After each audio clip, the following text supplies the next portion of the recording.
Yes, guys, welcome back to the Cossy Arsenal podcast. My name is Cossy. Welcome back to a brand new video.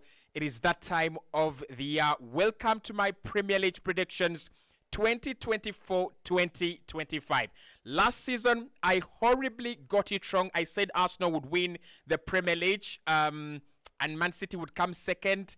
I think that was my worst prediction. But this time, I am going to go with very realistic predictions. Let me know in the comment box below, who do you think is going to win the Premier League? Who do you think is going to be top 4, Europa League and Conference League? That is all I'm going to predict. But also, we are going to predict the winners of the FA Cup, the winners of the Carabao Cup, and the winners of the UEFA Champions League. Hit that like button, subscribe to the channel as well. The Premier League is back, and so are Premier League predictions. So let's get into it. And I've gone with Manchester City in position 3, and this is an unpopular prediction. I think many people have Manchester City to win the league. I don't have them among my top 2, and this is my reason. I think Manchester City, honestly, they have been so good for so long that it's inevitable they'll have that season. I think Liverpool have had that season. I think Manchester United during Alexander Chairman Ferguson, they had that season. And City, they've just been so consistent. They've just been so good. I think they will have that one season, and that season will be the season where everyone expects them to do well, everyone backs them to do well, and they just go on to disappoint. So I've gone in third. I think the point difference won't be that huge. Again, when you say City are going to have a bad season, you're talking about 80 to 85 points. So I think they will acclaim around 85 points for me, but it won't be enough. They'll come third, and the whole world is going to be shocked. However, I have a big prediction for Manchester City coming up in terms of the UEFA Champions League, right? So let's get into other positions. Manchester City in third, unpopular, I know, but I stand by my opinion. Liverpool, I've gone with them in second, and I think this is very, very brave from me to go with Liverpool second. And the reason for that is that Ancelotti, as a new manager, is going to have to deal with a lot in this Liverpool side. However, this is my reason to go with Liverpool second. Guys, think about it. Liverpool last season played well, and they went toe-to-toe with Arsenal and Man City. It wasn't because of burnout. It wasn't because of tired legs that they actually dropped off. For me, it was just a lack of quality in some areas. And if they can address those areas this season, they are able to go again. You've looked at them at preseason. I've looked at them in preseason, and I'm like, okay, they are the real deal. Among all the managers that have actually got the new job this summer, Ancelotti is the real deal. So I'm going to give him second because he has a team that has a lot of leaders, a lot of experience on how to win the Premier League, on how to navigate around Premier League games, but also most importantly, a very young team that has been built by Jurgen Klopp before he left. So second for Ancelotti. They'll have a few problems here and there. Obviously, new manager, new league, new tactics, and all that. So it might take them some time to adapt and get their feet firmly onto the road. But when they do, they will run. So I'm going to go with 87 points. Let's go 87 points for Liverpool, and I'm going to give them second. Yeah, that's a little bit a weird one, right? I'm going to give Arsenal the title. And why I'm giving Arsenal the title and why I want us to talk about Arsenal seriously is this. Arsenal deserves something. When you try and try and try, when you knock and knock and knock on the door consistently, someone is going to show up and someone is going to open up. When you try so many times at something with the right tactics, with the right mentality, with the right consistency, I think eventually you receive your reward. I think consistency is a very big key in life, in whatever you do. And this Arsenal project have showed us that whatever happens, they are going to be there. Season number 1, 2022-2023, we thought Arsenal would, give us a little bit of, maybe not a title challenge, but a good run for UEFA Champions League positions. They gave us a title challenge. Last season, they gave us another title challenge.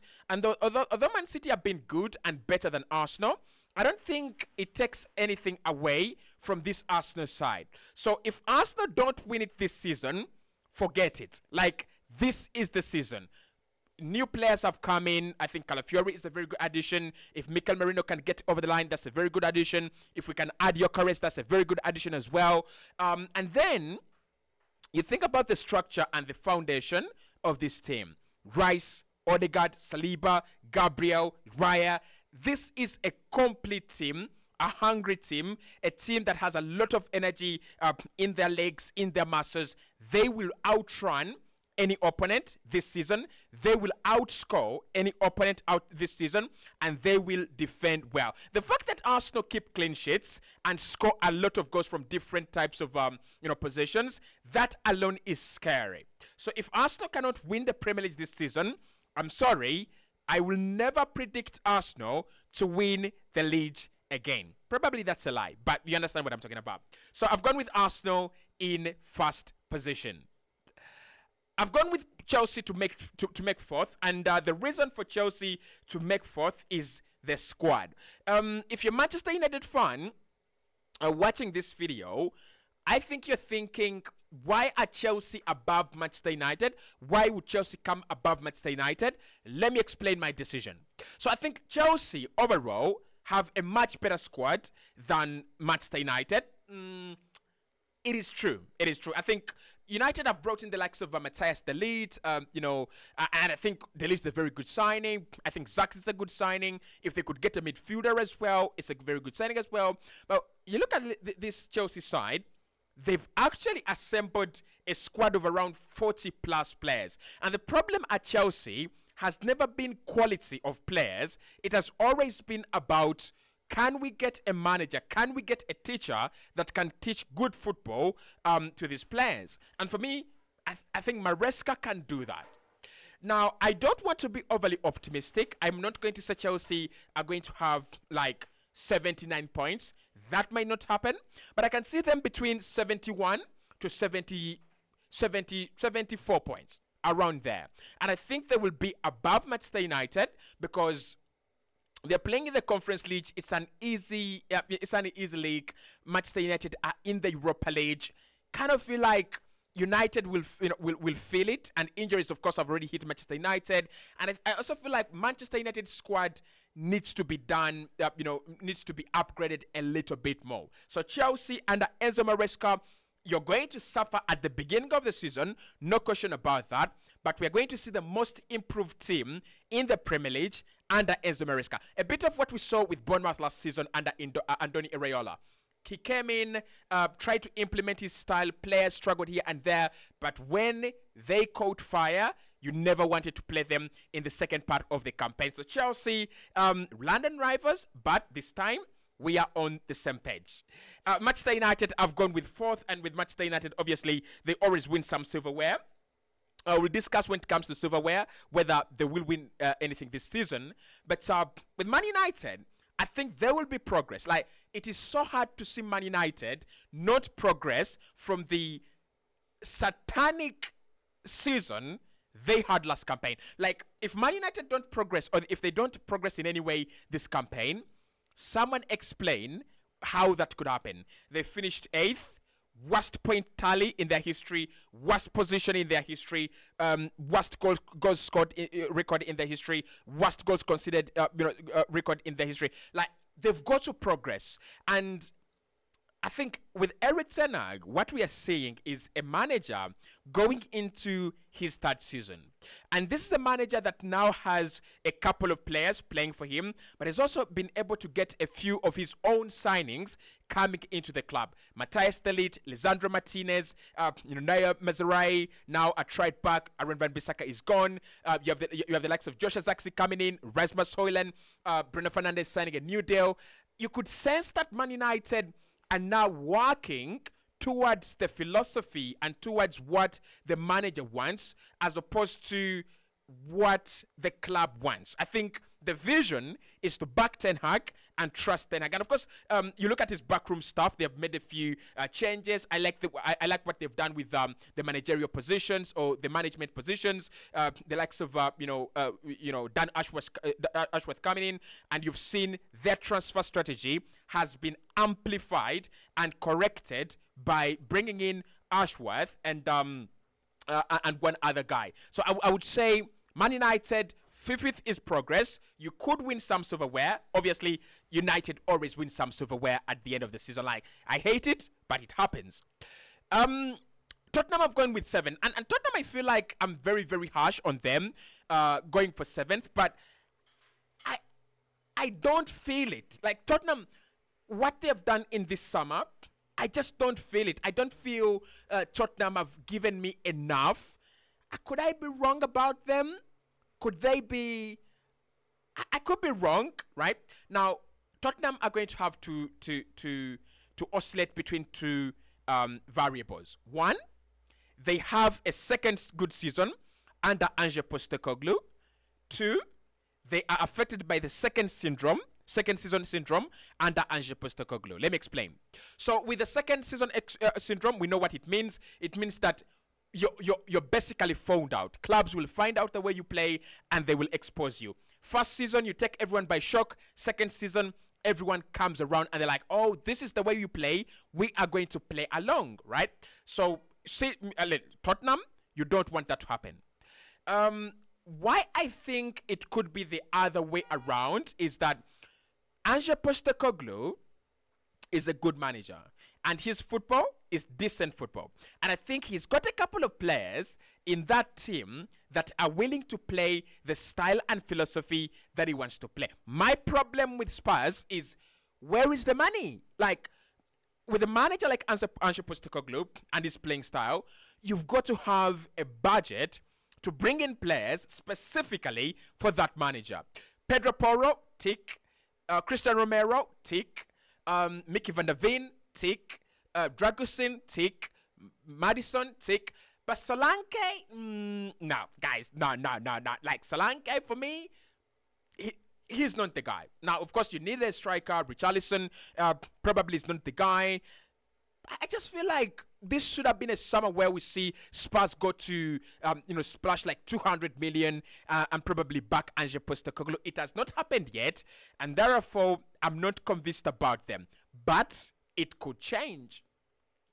Number 8, I've gone with Aston Villa, and this is purely because I'm stupid. Yeah.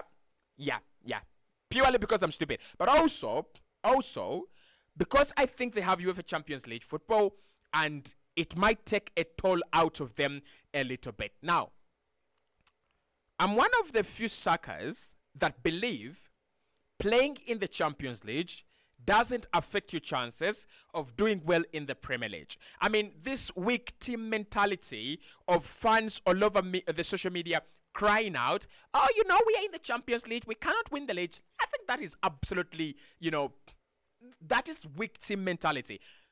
Man United have won the Champions League before while winning the Premier League.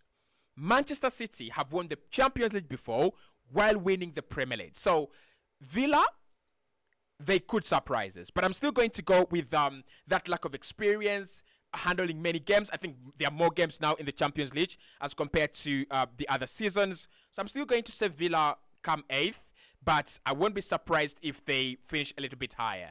I mean, it's my prediction. When we come back to the Premier League prediction reactions, I hope I have some right.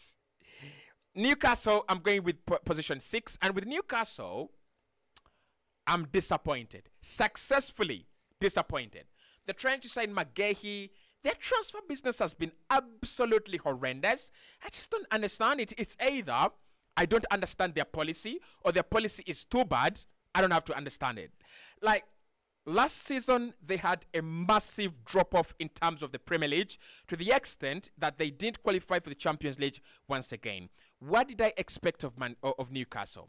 I expected them to keep their best players. They've done that. Isak, Guimaraes, Steven Botman, Nick Pope. They've done that, and I'm okay with that. But I also expected them to go out in the transfer market and blow some cash, spread some cash. They've not done that. They've literally just gone, last season we did come close, but this season we'll come again. With what resources? That's what I don't understand. With what resources? Go out there. Can you add a winger like maybe Nico Williams? I mean, he's never going to come to Newcastle, but you better try. Can you try to show us that you want this? Can you show us that you want to, get involved? Can we see you trying to, buy the likes of Manuel Ugarte of this world? I'm just uninspired with Newcastle, but I think because they don't have a lot of football, they will actually give people a lot of big problems. On to the silverware. I've given Arsenal the FA Cup, so Arsenal, I'm tipping them to go with the double. Not because I'm an Arsenal fan, which is also true, but because I think Arsenal are too ready. Like, I look at this Arsenal team, they have not dropped off a single inch from where they stopped last season. So emotionally, the FA Cup should give Arsenal that kind of emotional booster, that psychological boost to go for the Premier League and probably advance into the later stages of the Champions League. I'm sorry to rival fans.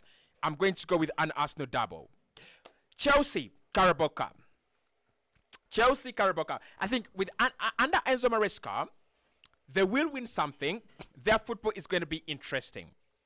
I've gone with Manchester City to win the Champions League. I know, you're angry, but listen to this. I think Man United will also win the Europa League. I've said it. So when we come back to my Premier League reactions at the end of the season, remember I said Chelsea win the Carabao Cup, Man City will win the Champions League, and Arsenal will win the FA Cup and the Premier League.